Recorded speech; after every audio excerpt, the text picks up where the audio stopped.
Skills Sri Lanka.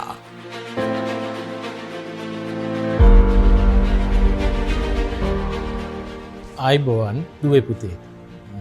ඉලෙක්ට්‍රොනික පාඨමාලාවේ වැඩසටහන් කිහිපයකට පසුව අද මම ඔබට කියන්න උත්සාහ කරන්නේ ප්‍රායෝගික ක්‍රියාකාරකමක් පහුගිය පාඨමාලාවේ පාඩම්වලදී න්‍යායික සහ ප්‍රායෝගික කොටස් කිහිපයක් සිදු කරලා තිබුණා. ඒ අනුව මම අද ඔයගොල්ලොන්ට ගෙදරදී සාදා ගන්න පුළුවන් සරල පරිපථයක් ගැන විස්තරයක් කරන්න යන්නේ. ඒක සාදාගන්නේ කොහොමද කියලා දෙන්න යන්නේ. මගේ අද මාතෘකාව අඳුරට සංවේදී පරිපථයක්. ඒ වගේම මගේ සහයට ශ්‍රී ලංකා වෘත්තීය පුහුණු අධිකාරියේ ඉගෙනුම ලබන අයිය කෙනෙක් ඇවිල්ලා ඉන්නවා සඳරුවන් කියලා. මේ අයියලා වගේ ඔයගොල්ලොන්ටත් අපේ ආයතන වලට බැඳිලා පාඨමාලාවල් ඉගෙනගෙන උසස් අධ්‍යාපනයක් ලබාගෙන රටට වැඩදායි පුද්ගලයන් ලෙස සමාජයට දායක වෙන්න පුළුවන්. හරි පුතේ දුවේ අපි යමු අපේ පරිපථයට කොහොමද ක්‍රියා කරන්න කියලා. තිරේ දිස්සන රූප සටහන් දෙකක් පෙන්වනවා. පරිපථ දෙකක්. පළවෙනි පරිපථය පෙන්වන්නේ ආලෝකය ඇති විට LED බල්බය නොදැල්වෙන අවස්ථාව. දෙවැනි අවස්ථාවේ දෙවැනි රූපයෙන් පෙන්වන්නේ LED බල්බයට ආලෝකය LED බල්බේ දැල්වෙන්නේ ආලෝකය නොමැති අවස්ථාවේදී. ඒ කියන්නේ ආලෝක සංවේදී ප්‍රතිරෝධයක් යොදාගෙන තමයි මේ පරිපථය නිර්මාණය කරලා තියෙන්නේ. අපි මෙන්න මේ පරිපථයක් සාදාගෙන ඇවිල්ලා තිනවා. මෙතන තියෙන පරිපථය අපි ඒක ක්‍රියාත්මක කරන්න 9 වෝල්ට් බැටරියක් උපයෝගී කරගෙන තිනවා. දැන් පුතේ දුවේ පුතේ අපි බලමු මේ පරිපථයේ ක්‍රියාකාරීත්වය කොහොමද කියලා. දැන් මෙතන තියෙන්නේ ආලෝක සංවේදී ප්‍රතිරෝධයක්. මේ ආලෝක සංවේදී ප්‍රතිරෝධයට දැන් ආලෝකය ලැබෙනවා. එතකොට දුවේ පුතේ මේ LED බල්බ් එක පත්තු වෙන්නේ නැහැ. දැන් මම අතින් වහලා මේ ආලෝක සංවේදී ප්‍රතිරෝධයට ලැබෙන ආලෝක ප්‍රමාණය අවම කරනවා. එතකොට දුවේ පුතේ මේ LED බල්බ් එක දැල් වෙනවා. නැවතත් මම කරලා පෙන්නන්නම්. මෙතන තියෙනවා ආලෝක සංවේදී ප්‍රතිරෝධයක් LDR එකක් කියලා කියනවා. ඒකට ආලෝකයේ වැටෙනකොට මේ LED බල්බ් එක පත්තු වෙන්නේ නැහැ. මම අතින් ලැබෙන ආලෝක ප්‍රමාණය අඩු කරන් පස්සේ මේ LED බල්බ් එක පත්තු වෙනවා. ඒ කියන්නේ මෙන්න මේ පරිපථය අඳුරට සංවේදී පරිපථයක්. දැන් අපි බලමු ඊළඟ රූප සටහන. එහිදී පෙන්වන්න කියලා දෙනවා මේ පරිපථය ප්‍රායෝගිකව භාවිතා කරන්න පුළුවන් අවස්ථා. දැන් අපි දන්නවා අපේ වීදි ලාම්පු තියෙනවා. ඒ වීදි ලාම්පු ගත්තන් පස්සේ රාත්‍රී කාලයේදී වීදි ලාම්පු අපි ප්‍රායෝගිකව ඔන් කරන්නේ. ඊළඟට දැන් අපිට ඒ වගේ අවස්ථාවකදී ස්වයංක්‍රීයව මේ වීදි ලාම්පු දැල්වෙන්න නිවෙන්න මේ වගේ පරිපථයක් වැඩි දියුණු කරලා යොදා ගන්න පුළුවන්. ඒ වගේම ගෙදරක එළිය අපි කියමු ගෙදරක ගොඩක් ගෙවල් නිවස්වල රාත්‍රී කාලයේදී එළිය බල්බ් එකක් දැල්වා තිබෙනවා. අපිට ඒ බල්බය ස්වයංක්‍රීයව රාත්‍රී කාලයේ දැල්වීමටත් දවල් කාලයේ ඒක ස්වයංක්‍රීයව නිවී යාමටත් මෙවැනි පරිපථයක් වැඩි දියුණු කරලා යොදා ගන්න පුළුවන්. ඊළඟට සමහර කර්මාන්තශාලාවල අඳුරට සංවේදී යන්ත්‍රෝපකරණ තියෙනවා. ඒවා ක්‍රියා කරන්න ස්වයංක්‍රීය පාලක පරිපථ සඳහාත් මෙවැනි පරිපථයක් වැඩි දියුණු කරලා යොදා ගන්න පුළුවන්. අපි බලමු දුවේ පුතේ මේ පරිපථය සාදා ගැනීමට අවශ්‍ය ඉලෙක්ට්‍රොනික මේවලම් මොනවද කියලා. පළවෙනි එක තමයි ආලෝක සංවේදී ප්‍රතිරෝධය. මේකට කියනවා LDR එකක් කියලා. මේකේ අග්‍ර දෙකක් තියෙනවා. මේකේ තියෙන විශේෂත්වය තමයි දැන් තිරේ දිස්වෙන රූපේ දිහා බැලුවා මේකේ තියෙන විශේෂත්වය මේකේ ආලෝකය තියෙන වෙලාවට මේකේ අභ්‍යන්තර ප්‍රතිරෝධය අවමගයක් ගන්නවා. අඳුරට මේකේ අභ්‍යන්තර ප්‍රතිරෝධය වැඩි අගයක් ගන්නවා. මෙන්න මේ ගති ලක්ෂණ උපයෝගී කරගෙන තමයි පරිපථය නිර්මාණය කරලා තියෙන්නේ. අපි බලමු ඊළඟ රූප සටහන. ඊළඟ රූප සටහනේ පෙන්වන්නේ අපි මේකට භාවිතා කරන ට්‍රාන්සිස්ටරය. එතකොට පාවිච්චි කරනවා D400 වර්ගයේ ට්‍රාන්සිස්ටරයක්. මේ පෙන්වන DRC වර්ගයේ ට්‍රාන්සිස්ටරයක් මෙහි අග්‍ර 3ක් තිබෙනවා. මෙහි අග්‍ර 3ක් තිබෙනවා. දැන් මූණතට මෙහි අගය සටහන් පෘෂ්ඨය ඉහළට තැබුව විට මෙන්න මේ පැත්තේ අග්‍රය අංක 1 කියලා සටහන් කරොත් ඊළඟ අගයේ මැද අග්‍රය අංක 2 තුන්වෙනි අග්‍රය අංක 3 කියලා අපි ගතහොත් රූප සටහනේ පෙන්වා දෙන ආකාරයට පළවෙනි අග්‍රය විමෝචකය වෙනවා, දෙවෙනි අග්‍රය සංග්‍රාහකය වෙනවා, තුන්වෙනි අග්‍රය පාදමය වෙනවා. එතකොට ඒකට අපි අනිවාර්යයෙන්ම අග්‍ර පිළිවෙල හඳුනා ගන්න ඕන, අග්‍ර අනුපිළිවෙල දැනුවත් වෙන්න ඕන පරිපථය සාදා ගැනීමේදී, නැත්නම් දෝෂ ඇති වෙන්න පුළුවන්. අපි ඊළඟ රූපය බලමු. ඊළඟ රූපය පෙන්නනවා LED එක බල්බය ගැන. ගොඩක් අයගේ වැරදි මේ තියෙන LED බල්බ් එකක්. ගොඩක් අයගේ වැරදි අවබෝධයක් තියෙනවා මෙම LED බල්බේ අග්‍ර සම්බන්ධව. මෙම LED බල්බේ අග්‍ර දෙක අපි හඳුන්වන්නේ ඇනෝඩය සහ කැතෝඩය කියලා. එතකොට ඇනෝඩය සහ කැතෝඩය කියලා කියන්නේ මේක ඩයෝඩ් එකක්. ඩයෝඩ් එකක් වුණාම අග්‍ර දෙක ඇනෝඩය සහ කැතෝඩය කියලා තමයි අපි හඳුන්වන්නේ. ප්‍රායෝගික ව්‍යවහාරයේ මේක ධන ඍණ කියලා හඳුන්වනවා. ඒක එච්චර සාර්ථක ක්‍රමයක් නෙවෙයි. සමහර අය මේකේ දිගාග්‍රය ධන කොටාග්‍රය ඍණ කියලා හඳුන්වනවා. ඒකත් එච්චර සාර්ථක ක්‍රමයක් නෙවෙයි. මේක ඩයෝඩයක් බැවින් මේකේ තියෙන අග්‍ර දෙක ඇනෝඩය සහ කැතෝඩය. ඊළඟට අපි දැනගන්න ඕන විශේෂම දේ තමයි මේ LED බල්බයෙන් ආලෝකය නිකුත් කිරීමට නම් ඇනෝඩයට ධන සහ කැතෝඩයට ඍණ ලෙස වෝල්ටීයතාවයක් ලබා දෙන්න ඕන කියන එක. ඊළඟට අපි මේ පරිපථය සෑදීමට ප්‍රතිරෝධ දෙකක් භාවිතා කරනවා. ඊළඟ රූපයේ පෙන්වා දෙන ප්‍රතිරෝධ දෙක එකක් 1 කිලෝ ඕම් අනිත් එක 47 කිලෝ ඕම් කියන ප්‍රතිරෝධය. ඒ ප්‍රතිරෝධ දෙක අපි රූප සටහනේ අනුව හඳුනා ගන්න ඕන. මොකද වර්ණ කේත අනුසාරයෙන් තමයි ඒක හඳුනා ගන්න තියෙන්නේ. එතකොට 1 කිලෝ ඕම් කියන එක දුඹුරු කළු රතු රන් කියන වර්ණ කේත වලින් හඳුනා ගන්න ඕන. 47 කිලෝ ඕම් කියන එක අහදම් තැඹිලි රන් කියන එකෙන් හඳුනා ගන්න. එහෙම නැත්නම් අපි මල්ටිමීටරයක් භාවිතා කරලා අගය හඳුනා ගන්න ඕන. ඊළඟට අපි බලමු දුවේ පුතේ මේ පරිපථයේ සාධන ආකාරය. මම ඒකට සඳරුවන්ගේ පුතාගේ සහයෝගය බලාපොරොත්තු වෙනවා. දැන් රූපේ තියෙනවා පරිපථය. අපි බලමු ඉස්සෙල්ලම D400 ට්‍රාන්සිස්ටරය සම්බන්ධ කර ඇති ආකාරය. ඒතර D400 ට්‍රාන්සිස්ටරයේ අගය සටහන් කොටස ඉදිරිපසට ගත්තයින් පස්සේ පළවෙනි අග්‍රයෙන් පෙන්වන්නේ එමීට අග්‍රය. එතකොට පරිපථයේ ආකාරයට එමීට අග්‍රය භූගත වෙන්න ඕන. එතකොට මෙන්න මෙම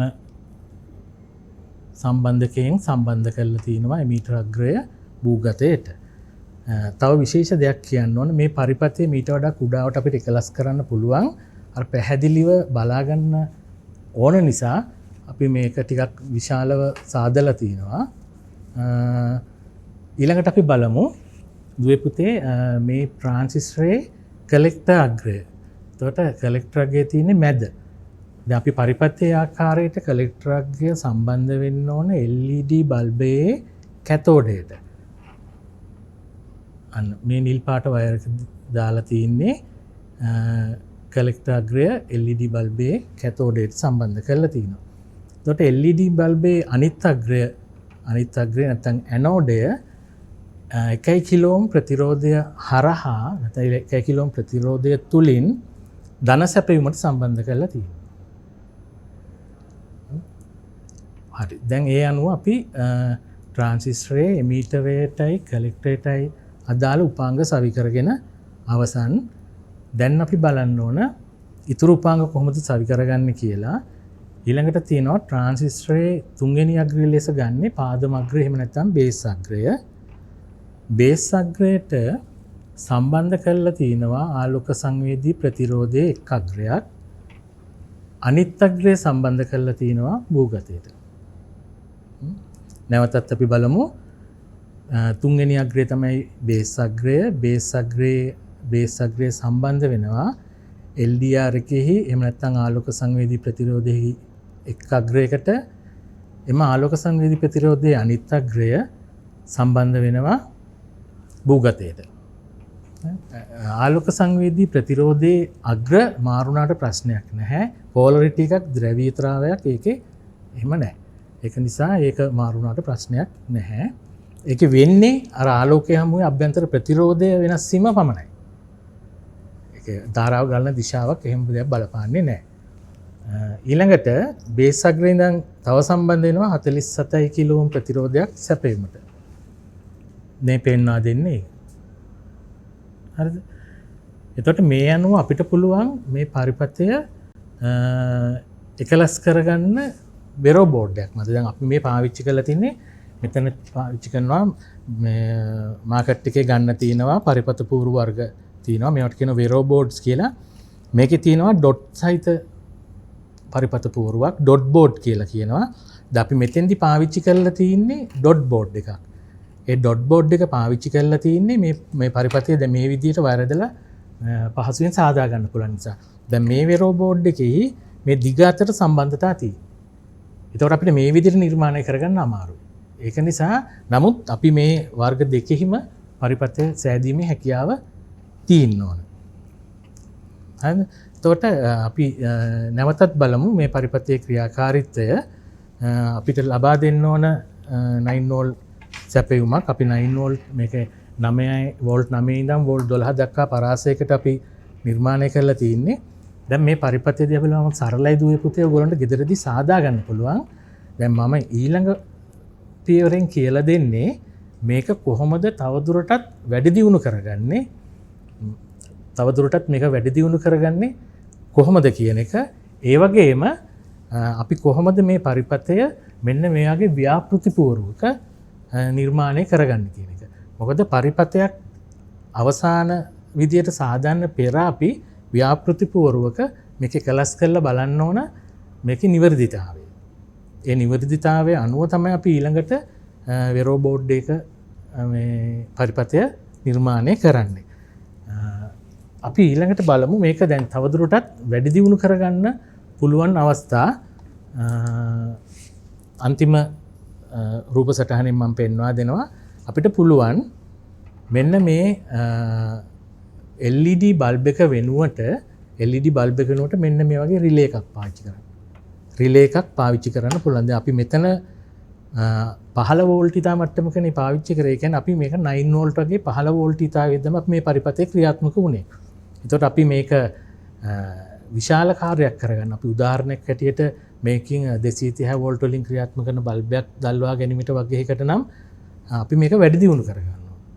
එතකොට අපි වැඩි දියුණු කර ගැනීමට අපි භාවිතා කරනවා රිලේ එකක්. දැන් මගේ රූප සටහනේ පෙන්නනවා රිලේ එකක්. ඒ අනුව රිලේ එකේ අග්‍ර සඳහා මේ සම්බන්ධ කරලා තියෙනවා LED එකට පැරලල්. ඒ කියන්නේ LED එකටයි කිලෝ එකේ රෙසිස්ටරේට සමාන්තරගතව සම්බන්ධ කරලා තියෙනවා රිලේ එක. ඒ වගේම මෙතෙන්දි තව වැදගත් දෙයක් තියෙනවා මේ රූප සටහනට අනුව IN 4007 කියන ඩයෝඩ් එක සම්බන්ධ කරලා තියෙනවා පරිපථයේ ධාරාව ගමන් කරන දිශාවට ප්‍රතිවිරුද්ධ දිශාවට. ඒ කියන්නේ D400 ට්‍රාන්සිස්ටරේ ධාරාව ගමන් කරන්නේ කලෙක්ටරේ සිට එමිටරේ දක්වා ඊට ප්‍රතිවිරුද්ධ දිශාවට රිලේ එකේ කොයිල් එකට සම්බන්ධ කරලා ඩයෝඩ් එකක් දාලා තිනවා.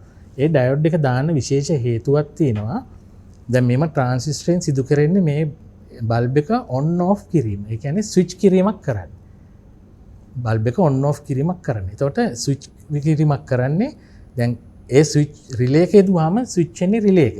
එතකොට රිලේ එකේ කොයිල් එක තුල ක්ෂණිකව ධාරා වැඩිවීම ධාරා අඩුවීම සිදු වෙනවා. එතකොට ඒ වෙලාවේදී ඇතිවෙනවා බැක් EMF එකක් කියලා කියනවා පසු විද්‍යුත්ගාමක බලයක් කියලා.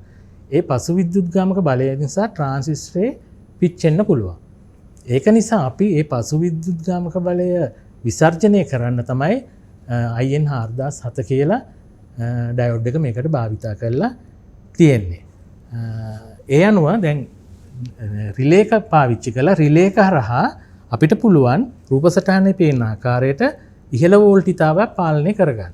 ඒ කියන්නේ 230 වෝල්ට් යටතේ බල්බයක් දැල්වා ගැනීම එහෙම නැත්නම් යම් යන්ත්‍රයක් ක්‍රියාත්මක කිරීම මෝටරයක් වැනි දෙයක් ක්‍රියාත්මක කිරීම වැනි දෙයක් සිදු කරගන්න පුළුවන්. හරි දුවේ පුතේ අපි බලමු දැන් මෙන්න මේ පරිපථය කොහොමද ප්‍රොජෙක්ට් බෝඩ් එකක් මත එහෙම නැත්නම් ව්‍යාපෘති පූර්වම් මත එකලස් කරගන්නේ කොහොමද කියලා. මම නැවතත් යනවා පරිපථය සහිත රූප සටහනට. දැන් ඔයගොල්ලන්ට පේන ඇති දුවේ පුතේ රූප සටහන. දැන් ඒ අනුව අපි ට්‍රාන්සිස්ටරය ව්‍යාපෘති පූර්ව මත මෙන්න මේ ආකාරයට සම්බන්ධ කරගන්නවා. එතකොට එහි අංක සටහන් පෘෂ්ඨය අපේ දෙසට තියෙන නිසා පළවෙනි අග්‍රය වෙන්නේ එමීටර් එක.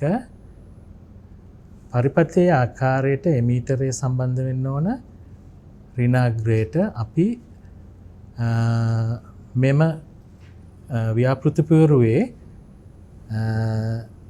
මෙන්න මෙම රේඛාව ඍණාග්‍රය ලෙස අපි ගන්නවා.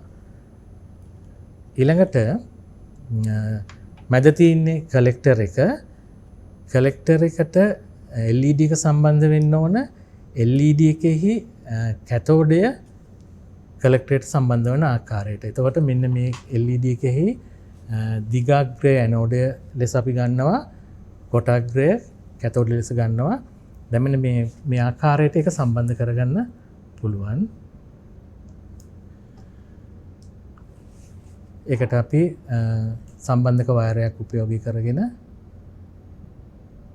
මේ ආකාරයට සම්බන්ධ කරගන්නවා. ඊළඟට 1 කිලෝ ඕම් ප්‍රතිරෝධය LED එකෙහි ඇනෝඩයේ සිට ධන අග්‍රයට LED බල්බේ ඇනෝඩය 1 කිලෝ ඕම් ප්‍රතිරෝධයක් තුලින් අපි ධන සැපයුමට ලබා දෙනවා. එම රේඛාව ධන සම්බන්ධතාවය ලෙස අපි ගන්නවා. ඊළඟට ට්‍රාන්සිස්ටර් තුන්වෙනි අග්‍රය බේස් අග්‍රය. බේස් අග්‍රයේ සිට ඍණ අග්‍රයට LDR එක ආලෝක විමෝචක ආලෝක සංවේදී ප්‍රතිරෝධය සම්බන්ධ කරගන්නවා. මෙන්න මේ ආකාරයට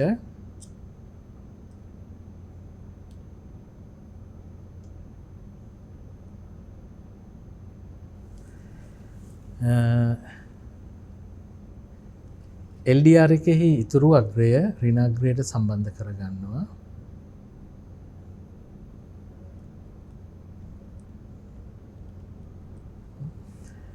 ඊළඟට ට්‍රාන්සිස්ටරේ තුන්වෙනි අග්‍රය වන පාදම අග්‍රයේ සිට සැපයුමට 47 කිලෝ ඕම් ප්‍රතිරෝධය සම්බන්ධ කරගන්නවා.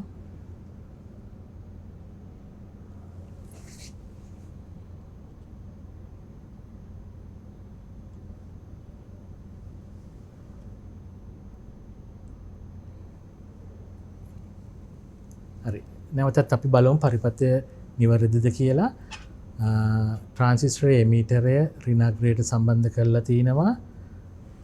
ට්‍රාන්සිස්ටරේ කලෙක්ටරය LED එකේ කැතෝඩයට සම්බන්ධ කරලා තිනවා. LED එකේ ඇනෝඩය ප්‍රතිරෝධයක් කරා ඒ කියන්නේ 1 කිලෝ ඕම් ප්‍රතිරෝධයක් කරා සැපයීමට සම්බන්ධ කරලා තිනවා. බේස්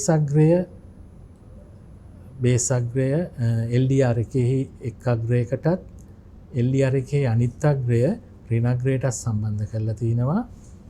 ඊළඟට බේස් අග්‍රය 47 කිලෝ ඕම් ප්‍රතිරෝධයක් තුලින් සැපයීමට සම්බන්ධ කරලා තිනවා. දැන් අපි බලමු එම පරිපථයට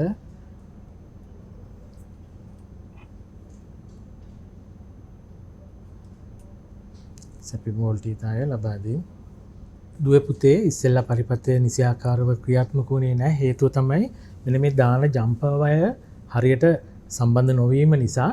ඒක නිසා අපි මේ ජම්පර් වයර් ප්‍රමාණය අඩු කරලා එක ජම්පර් වයර් 3ක් පමණක් පාවිච්චි කරලා පරිපථය නැවත නිර්මාණය කරා. දැන් බලන්න මෙහි ආලෝක සංවේදී කියන අඳුරට සංවේදී වුණාම LED බල්බය දැල් වෙන ආකාරය සහ ආලෝකය ඇති විට LED බල්බය නිවෙන ආකාරය. එතකොට අපිට දුවේ පුතේ මේ ආකාරයට ව්‍යාපෘති පූර්වයක් තුලත් පරිපථය නිර්මාණ කිරීමේ හැකියාව තියෙනවා. මම කියලා දෙන්නම් දුවල් පුතාලට මේ පරිපථය මේ පරිපතේ ක්‍රියාකාරීත්වය කොහොමද කියලා. දැන් අපි දන්නවා LDR එකක අභ්‍යන්තර ප්‍රතිරෝධය LDR එකක අභ්‍යන්තර ප්‍රතිරෝධය ආලෝක මට්ටම මත රඳා පවතිනවා. ඒ කියන්නේ LDR එකට ආලෝකය වැටෙනකොට අභ්‍යන්තර ප්‍රතිරෝධය අඩු වෙනවා. LDR එකට ආලෝකය අඳුර වැටෙනකොට අභ්‍යන්තර ප්‍රතිරෝධය වැඩි වෙනවා. ඒ අනුව බලමු අපි මේ පරිපතේ ක්‍රියාකාරීත්වය. LDR එකට ආලෝකය ලැබිලා තියෙනකොට LDR දෙපස අභ්‍යන්තර ප්‍රතිරෝධය අඩු බැවින් LDR දෙපස උත්පාදන වෝල්ටීයතාවය අඩු වගයක් ගන්නවා. ඒක නිසා මෙම ට්‍රාන්සිස්ටරය කපා හැරි අවස්ථාවේ තියෙන. ඒ කියන්නේ කට් ඔෆ් අවස්ථාවේ. ඒ කියන්නේ අක්‍රිය අවස්ථාවේ. එම නිසා ට්‍රාන්සිස්ටරයේ කලෙක්ටරේ ඉඳන් එමිටරයට ධාරාවක් ගමන් කරන්නේ නැති නිසා මේ LED බල්බය දැල් වෙන්නේ නැහැ. LDR එකට නැත්නම් ආලෝක සංවේදී ප්‍රතිරෝධයට අඳුර වැටෙනකොට අභ්‍යන්තර ප්‍රතිරෝධය වැඩි වෙනවා. වැඩි වෙනකොට LDR දෙපස වෝල්ටීයතාවය වැඩි වෙනවා. ඒතකොට අපි මේ LDR දාලා තියෙන ට්‍රාන්සිස්ටරේ බේස් එකටයි මීටරයටයි නිසා එම වෝල්ටීයතාවය ඒ කියන්නේ ට්‍රාන්සිස්ටරේ බේස් එමිටර් වෝල්ටීයතාවය වැඩි වෙලා ට්‍රාන්සිස්ටරය සක්‍රීය අවස්ථාවටපත් වෙනවා. සක්‍රීය අවස්ථාවටපත් වුණාන් පස්සේ ට්‍රාන්සිස්ටරේ කලෙක්ටර් ටු එමිටර් ධාරාවක් ගමන් කරනවා. එතකොට LED එක පත්තු වෙනවා. එතකොට මේ පරිපතය ක්‍රියාත්මක වෙන්නේ ට්‍රාන්සිස්ටරයේ ස්විච් එකක් ආකාරයට. ඒ කියන්නේ ඔන් ඔෆ් වෙන ආකාරයට. ඉතින් දුවේ පුතේ අපිට අපි හැමතිස්සෙම උත්සාහ කරන්න ඕන මේ වගේ ප්‍රායෝගික පරිපතයක් කොහොමද වැඩි දියුණු කළා නව නිර්මාණ කරන්නේ කියලා. ඒක නිසා ඔයගොල්ලෝ ගෙදරදී උත්සාහ කරන්න මෙවැනි පරිපතයක් සාදන්න. අපිට වෙරෝ බෝඩ් එකක් පාවිච්චි කරන්න පුළුවන්. එහෙම නැත්නම් මේ වගේ ප්‍රොජෙක්ට් බෝඩ් එකක් පාවිච්චි කරන්න පුළුවන්. උත්සාහ කළ මේ වගේ පරිපත හදලා සෑම විටම මේ වෙනි පරිපත වැඩි දියුණු කරන්න උත්සාහ කරන්න. ඒතර මේ රිලේ එකක් කරාම මෙවැනි පරිපතයක් ඉහළ වෝල්ටේජ් පාවිච්චි කරනවා නම් සෑම විටම වැඩිහිටියෙකුගේ උපදෙස් ගන්න. මොකද 230 ප්‍රධාන වෝල්ටීයතාවය භාවිතා කිරීමේදී ආරක්ෂිත ක්‍රමවේදයන් පාවිච්චි කරන්න ඕන. ඒක නිසා වැඩි දියුණු කළා ඉහළ වෝල්ටේජ් පාවිච්චි කරනවා නම් සෑම විටම වැඩිහිටියෙක් අනුසාරයේ දේ කරන්න දුවල පුතාලා වග බලා ගන්න ඕන. මම නැවතත් සාරාංශයක් වශයෙන් මතක් කරන්නම් අපි මෙවැනි පරිපතයට භාවිතා කරන උපාංග මොනවද කියලා. අපි මෙම පරිපතය සෑදීමට පාවිච්චි කරා ආලෝක සංවේදී ප්‍රතිරෝධයක් LDR එකක්, ඊළඟට LED එකක් පාවිච්චි කරා, ඊළඟට NPN වර්ගයේ D400 ට්‍රාන්සිස්ටරයක් පාවිච්චි කරා, ඊට අමතරව ප්‍රතිරෝධ දෙකක් පාවිච්චි කරා. ඉතින් දුවේ පුතේ මෙවැනි පරිපත සාදා වැඩ ලෝකයට අලුත් නව නිර්මාණ බිහි කිරීමේ හැකියාව තියෙන ඔයගොල්ලෝ දැනගන්න ඕන මෙවැනි පරිපත ගෙදරදී අත්හදා බලලා වැඩි දියුණු කරගන්න. දුවේ පුතේ මෙවැනි පරිපතයක් සෑදීමට ලොකු මුදලක් වැය වෙන්නේ නැහැ. බොහොම සුළු උපාංග ප්‍රමාණයක් තියෙන්නේ. සාමාන්‍යයෙන් රුපියල් 100ක් 150ක් වගේ වෙන්නේ සුළු මුදලක් මේ සඳහා වැය වෙන්නේ. ඒක නිසා ඔයගොල්ලන්ට දෙමාපියන්ට ලොකු බරක් නොවේ නිවසේදීම මේ නිර්මාණයක් කරගන්න පුළුවන්. අදට මම සමුගන්නවා. අපි නැවතත් මෙවැනිම පරිපතයක් සෑදීමට බලාපොරොත්තු වෙනවා. නැවතත් මෙවැනි වැඩසටහනකින් හමු වෙමු. සුබ දවසක්.